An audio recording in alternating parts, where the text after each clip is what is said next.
Hayot bu poyezdga o'xshaydi. Boshlanishida biz yaqinlarimiz bilan bir vagonda bo'lamiz. Onalar, otalar, buvilar, bolalikdagi do'stlar, qo'shnilar, sinfdoshlar. Hammamiz bir-birimizni taniymiz. Har bir yuz bizga tanish. Bu bizning vagonimiz. Bizning kichik ammo eng aziz dunyomiz. Ammo vaqt o'tadi, bekatlar birin-ketin yaqinlashadi va eng yaqin, eng sevikli insonlarimiz birma-bir shu bekatlarda vagondan tushib qolishadi. Avval buvalar va buvilar, keyin ota-onalar, so'ng bolalik do'stlari. Biz esa oynadan qarab qolamiz. Yurak eziladi, ko'zlar to'ladi, ammo poyezd to'xtamaydi. Harakat davom etadi. Vagonga esa yangi odamlar chiqadi.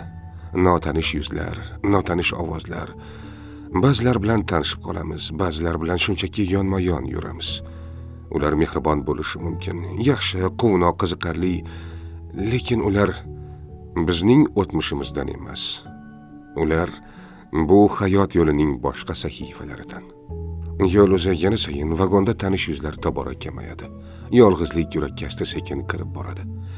Har bir yangi yo'lovchi biroz begonaroq tuyuladi va bir kun kelib sen o'zingni yolg'iz holda, begonalarning orasida yurayotgan yo'lovchidek his qilasan.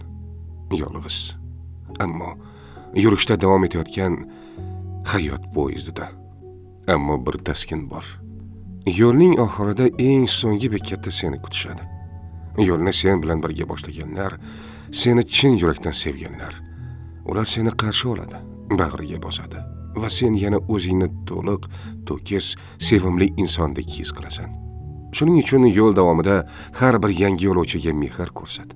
U bilan suhbatlash, ko'nglini ol, yuragingni bekitma. Chunki har bir inson bu dunyodagi imtihon, sinov va ehtimol bir kun kelib senga suyanch bo'ladigan kimsadir. Hayot bu cheksiz bekatlar oralig'idagi qisqa safar. Har bir daqiqasi bebaho. Har bir nigohi takrorlanmas. Hech kim bu poyezdda abadiy qolmaydi. Har kimning bekati bor.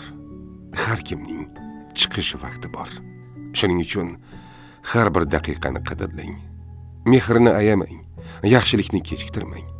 O'z yuragingizdagi nur bilan boshqalarni yoritib boring. Chunki hayot bu yo'l. Oxirida esa bizni sevgi kutadi. Qarshi oladi va hech qachon yolg'iz qoldirmaydi.